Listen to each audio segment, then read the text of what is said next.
How to change home address on Apple Maps. Hey everyone, welcome back to the channel. If you're new here, don't forget to hit the subscribe button and turn on the notification bell to not miss any updates. Today I'm going to teach you how to change your home address on Apple Maps in just a few simple steps. So first things first, open up your Apple Maps and there you'll see your home option.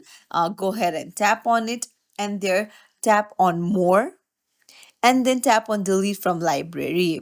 Tap on remove and your home address has been removed.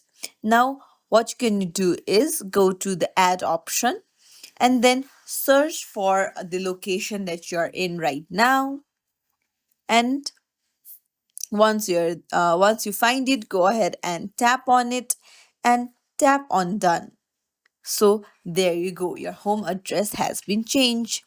It's as simple as that. If you found this tutorial helpful, don't forget to like and subscribe to our channel for more helpful tips and tricks. Thank you for watching. See you in the next video, everyone.